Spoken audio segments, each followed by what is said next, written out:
बहनों ने अपमान किया, भूल जाओ। जैसे जब हाथ जोड़ करके प्रार्थना की माना, तो माता सती जो शांत है, शांत तो थी लेकिन जो क्रोध सा भरा था वो शांत हो गया। चलो ठीक, कोई बात। महलों में ले गए, चल बेटी महलों में चलते हैं, अंदर चल, इतनी दूर से आई है शिवलोक से, कैलाश पर्वत से, हारी थकी, तो चलो जलपान आदि हो जाए, कुछ विश्राम करने लेना। लेकिन माता सती बोली, माँ मैं अभी थोड़ी, मैं यज्ञ मंडप आदि भ्रमण करके देख करके आती हूँ, बाद में आऊँगा, आप चलो। माता सती के मन में ये था कि देखूं तो सही यज्ञ की कैसी तैयारी हुई है, क्या हमारे स्वामी, हमारे जो पति देव हैं, जगत के पति हैं भोले बाबा, उनका कुछ आसन सिंहासन उनको स्थान मिला है कि नहीं। माता सती गई, पूरे यज्ञ मंडप के चक्कर लगा लिए, जगह जगह सबके स्थान हैं, विष्णु भगवान के, ब्रह्मा जी के, इंद्र के, वायु देवता के, चंद्र देवता के, जल के देवता हैं, सबके स्थान अलग अलग बने हुए हैं, सबके स्थान हैं, लेकिन कहीं भी भोले बाबा का स्थान नहीं दिखा। अब तो माता सती ने जैसे देखा कि भोले बाबा का कोई स्थान नहीं, इतना बड़ा अपमान पहली बार देख रही हूं मैं। अब तीव्र गति से भोले बाबा ने जो शिक्षा दी थी, समझाया था, अब वो सारी बातें जो है स्मरण पाए माता सती को कि देखो देखो हमारे स्वामी ने, हमारे पति देव ने इतना बढ़िया समझाया था, लेकिन मैं ही नहीं मानी उनकी बात को और अपनी मनमानी करते हुए और यहाँ चली आई। फल ये हुआ कि यहाँ उनका अपमान तो है ही, मेरा भी कोई सम्मान नहीं हुआ, एक माता जी को छोड़ करके।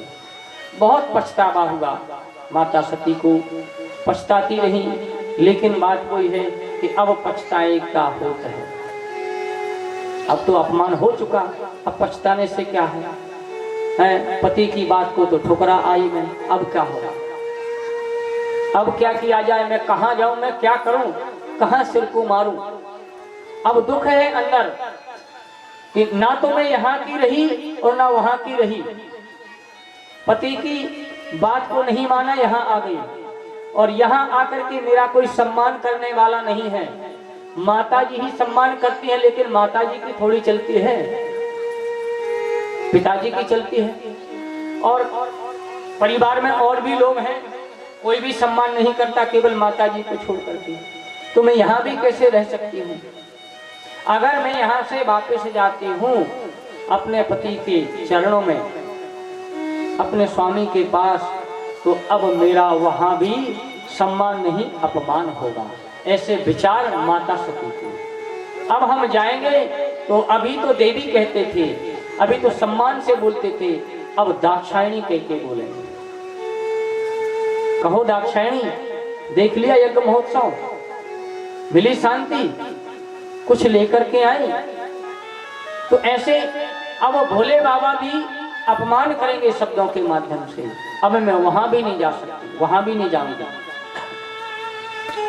अब माता सती यज्ञ में गई थी, वहां सारे नृत्य जो होता, अध्वर्यु आदि जो ऋषि मुनि गण थे, यज्ञ आदि करने वाले थे, ब्राह्मण मंत्र पढ़ने वाले थे, वेद आदि का पाठ करने वाले थे, इंद्रादि देवता थे, सब वहां बैठे। दक्ष प्रजापति भी वहां आ गए।